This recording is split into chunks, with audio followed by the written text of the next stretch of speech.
Et tu sais comment il est fabriqué, ce primaire bleu comme ça? En fait, c'est les Schtroumpfs qui le font. Et ils font tout ça dans le château de Gargamel. Et un peu te casse le copain.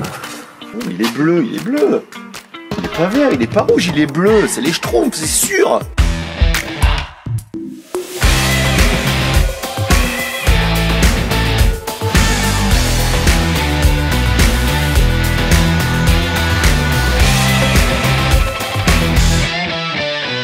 Bon, de retour sur notre agréage avec Alain, Johan qui est parti récupérer les carreaux. Mais en attendant, ce qu'on va faire, c'est qu'on va venir découper la petite mousse tout autour qui nous a servi, tu vois, la dernière fois, justement de désolidarisation entre le mur. En fait, ça va servir de dilatation. À des moments, on dit attention de ne pas confondre fractionnement et dilatation. On va dire que ça peut dilater le long du mur. Ouais, ça on peut le dire. Donc du coup, petit cutter. On coupe tout bien propre et ensuite ponçage du réglage. Aujourd'hui, c'est tout en nage. Moi, je suis pas encore en nage. Je te montre? Montre-moi. Bon matin, fais attention. Et genre, tu fais un Z. Comme Zorro. Donc là, tu vas venir couper tout simplement soit avec le cutter ou une spatule. Tu peux passer une spatule dessous. Tu passes comme ça, bien propre, tu vois. Et ensuite, dessus.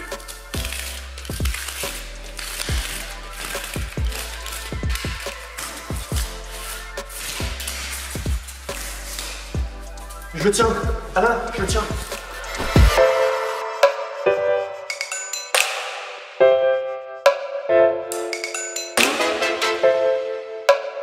Là maintenant, nous on va poncer. J'ai envie de te dire, ton réglage, tout dépend comment il a séché, c'est pas une obligation et tu peux venir coller directement dessus. Nous ce qu'on fait en fait, c'est qu'on reponce parce qu'on a une planité qui est pas super parfaite entre les deux pièces vu qu'on a été obligé de tricher et tout simplement, ça a toujours tendance à faire un peu de laitance le réglage en fait. Tu vois pas forcément, hein, c'est sec et tout.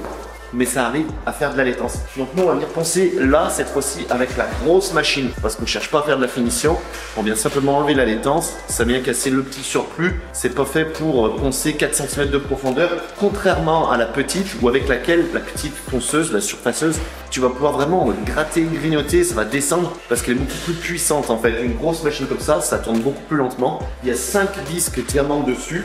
On a d'autres plateaux hein, où c'est du papier de verre, où c'est du grain dessus. Là on a 5 disques diamants en 180 mm, tu vois. Et en fait ça tourne pas très vite et ça va venir surfacer, ça va venir griffer, arracher un petit peu tout la petite laitance. Voilà, nous on préfère utiliser la grosse machine pour surfacer des réglages ou un petit béton des moments quand on fait une petite accroche, vraiment. Et si on veut gratter un carrelage, on prend la petite, ça va aussi vite. Par contre, tu as une qualité de travail qui est bien meilleure. Je reviens aussi sur le support. J'ai eu des commentaires, c'est pour ça que c'est bien qu'on aime bien partager sur Instagram un petit peu le suivi du chantier et faire la grosse vidéo YouTube. Le primaire, tu le passes pas sur un support si tu le prépares pas. On nous a dit, oui mais pourquoi poncer si tu mets un primaire? En fait, c'est soit tu vas venir dégraisser parce que avec tout ce qu'il y a eu depuis des années sur le support, eh ben ton support il est forcément gras ou plein de produits, plein de résidus. Donc si tu passes ton primaire sans rien faire, ça c'est du travail qui n'est pas professionnel et ça se fait pas. Donc automatiquement tu vas être obligé de dégraisser, de nettoyer au Sama ou de faire comme nous, on surface. C'est-à-dire que là on va carrément enlever 1 mm de profondeur, on enlève toute la surface dessus, on a une meilleure accroche, on passe le primaire et ensuite on fait le réglage. Mais voilà, la préparation c'est la base.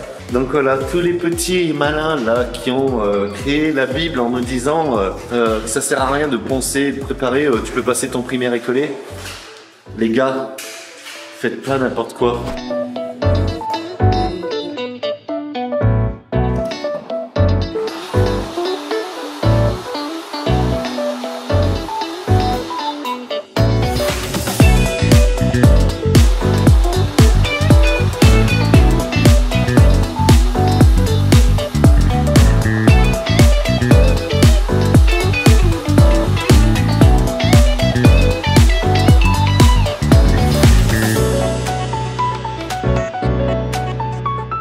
Alors t'as vu, ça fume, tu mets bien les EPI, rien que pour les oreilles et puis pour la poussière, on a tout ouvert. Et c'est vrai que quand tu ponces, eh ben ça fume un peu. Ça fume un peu. Je suis ton père. Papa ?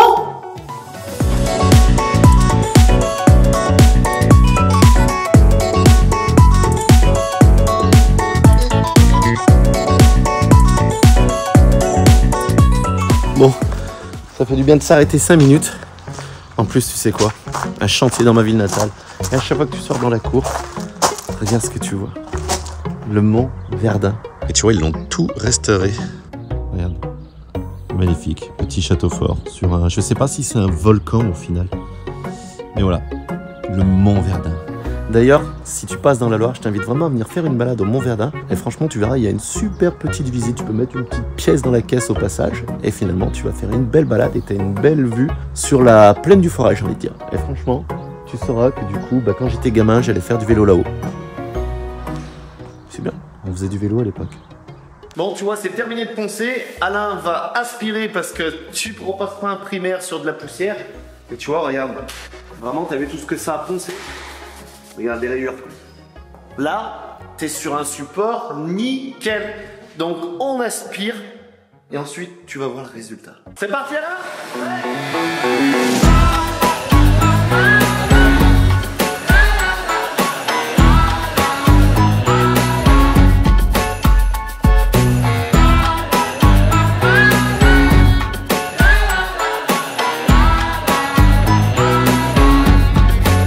Bon, et là, c'est nickel, tu vois, c'est tout aspiré, impeccable.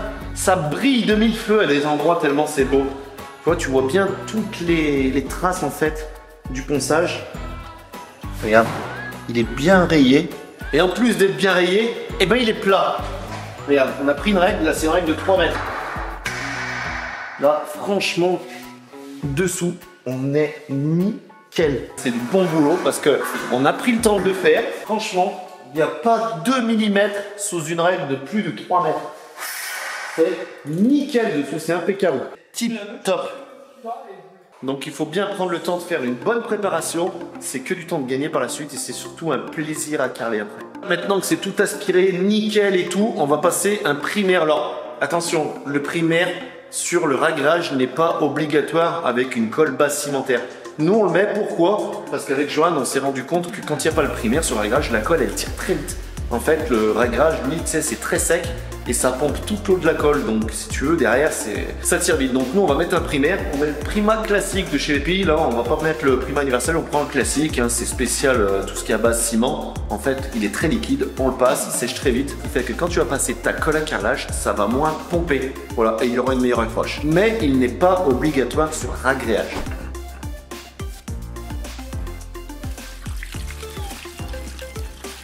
Et tu sais comment il est fabriqué, ce primaire bleu comme ça? En fait, c'est les Schtroumpfs qui le font. Et ils font tout ça dans le château de Gargamel. Et un peu te casse le copain. Oh, mais il est bleu, il est bleu. Il est pas vert, il est pas rouge, il est bleu. C'est les Schtroumpfs, c'est sûr.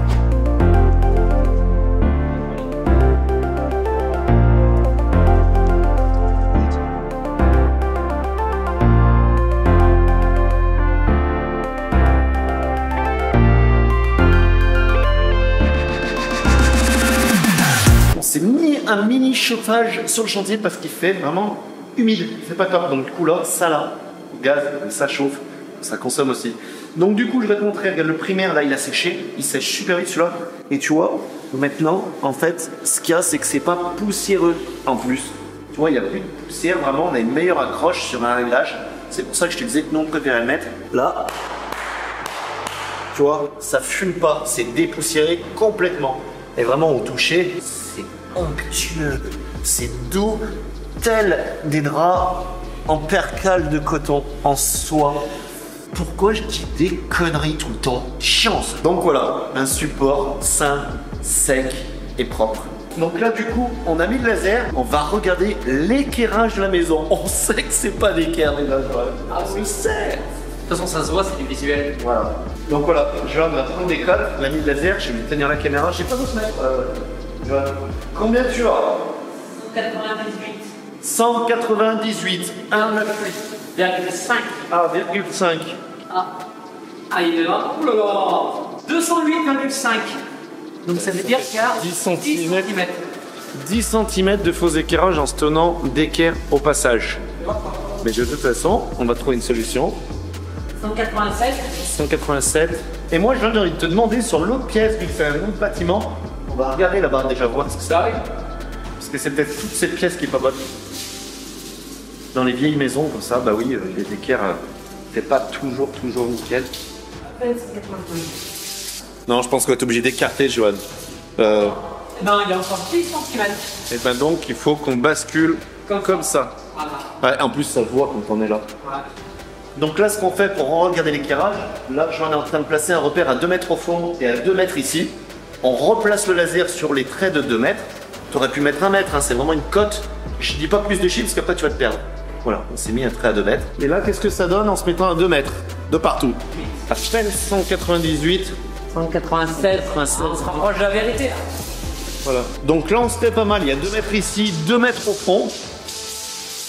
On serait aligné. En plus, visuellement, on est quand même bien plus droit là. On serait pas mal. Maintenant, il ne reste plus qu'à trouver d'où on va partir. Si on part du mur, parce que là, sachant qu'il y a une cuisine incorporée, là, c'est le fond des WC, donc on pourrait se permettre de mettre toutes les coupes sur le fond. Tu vois, au-dessus d'Alain, là, tac, tac, tac, derrière. On tombe avec une grande coupe devant, on a regardé. Donc, je pense que sur le visuel, on va certainement partir entier sur toute cette façade au final, puisqu'on a 2 mètres là et qu'on a 2 mètres là. Par contre, on va regarder avec le carreau de 45 exactement à combien on tombe. Donc, si tu as compris, et ben en fait, prends le temps, tu vois, tu prends une demi-heure, 3/4 d'heure, tu fais ton implantation, tu regardes l'éclairage des pièces, comment ça tombe, visuellement, ce qui va être le plus joli pour toi aussi dans la pièce. Il ne faut pas que tes lignes de joint soient toutes bisanguës. Franchement, rien que pour le détail, on mérite le petit pouce bleu là, pour d'avoir donné l'explication, même s'il n'est pas très clair.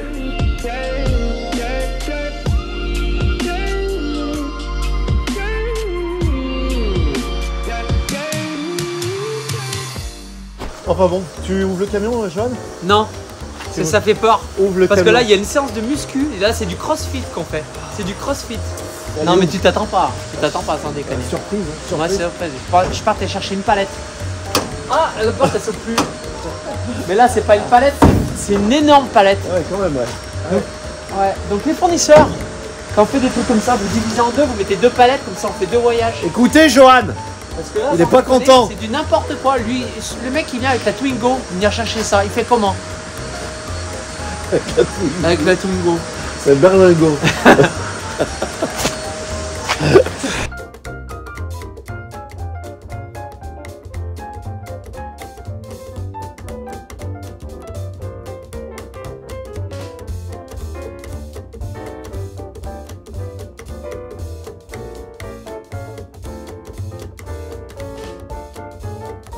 Sur le chantier, cet après-midi, ça va être dur. Bon appétit, Joanne. Ça va bien se passer. C'est bon, Alain? Moi, c'est light. Ouais. Et moi, je suis Jojo. Bon, après une bonne calzone, hein, Joanne? Ouais. Rien de tel que pour décharger une palette de carrelage. Et justement, en parlant de carrelage, cette fois, on a pris l'habitude de vous donner les références tout de suite parce qu'on oublie toujours de les mettre dans la description. C'est du carrelage Atrium. Ça porte le nom de la boîte de nuit, en fait. Vers chez nous, ça s'appelait Atrium et c'est passé à la boîte à meux maintenant. Oui, parce qu'on habite la campagne. Donc, ah, comment tu sais, t'y allais? Ah ouais. Ben, on échange les carlettes, on échange les croisillons, on échange les cols. Très bien, la calzone. T'es sûr que c'est la calzone là, sans déconner? Oh, là, c'est laquelle t'as bu à midi? Non, c'est les calzones avec les au pluriel. Ah ouais. J'étais en train de dire du coup, petit carrelage espagnol de la marque Atrium. Les références, c'est AT Tabor gris. Tu vois, c'est du 45-45, t'as 7 pièces par boîte, environ 1,42 mètres carrés, t'as le calibre, t'as le ton et t'as les calibres, la qualité et calibre. Regarde, on dirait de la pierre en fait. Attends, on va carrément l'ouvrir. Oh, c'est de toute beauté. Il y a un effet ton pierre comme s'il avait plu sur un ciment. Tu vois, ça fait comme des gouttelettes d'eau. Et chaque carreau est vraiment différent. Et c'est pas un rectifié, c'est un bord adouci. C'est-à-dire que regarde, il est légèrement arrondi. Il n'a pas été recoupé. Donc le risque sur ces carreaux, c'est qu'il y ait des différences de piche. C'est-à-dire des différences de taille parce qu'il n'a pas été recoupé.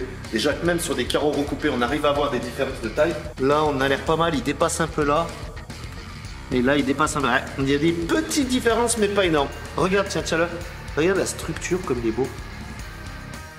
Ce qu'il faut savoir quand tu choisis un carrelage en magasin, fais attention aux couleurs dans le magasin, aux lampes en fait, tout simplement parce qu'en fait ça a tendance à tricher. On a des retours des clients qui disent ah je le voyais pas tout à fait comme ça. Tu prends un carreau, tu demandes au magasin de venir te l'apporter soit dehors ou soit de le mettre à plat. Parce que le rendu n'est pas du tout le même dehors. Regarde, je sais pas si tu te rends compte. Voilà, il fait un peu plus clair. Mais vraiment il est joli, il a un beau veinage. Tu vois ici on dirait qu'il y a du ciment qui a coulé. Enfin, il a vraiment un effet pierre-ciment papier, caillou, ciseaux du coup. Ça, c'est la taille du joint. Pavilift, 3 mm, croisillon récupérable, c'est-à-dire que tu peux le récupérer et t'en servir. Ça, c'est bien. Tu prends l'extérieur, tu appuies contre le mur, tu fais un petit joint de ce côté. Hop, on refait pareil là. T'appuies le mur, tu fais ton petit joint qui va bien.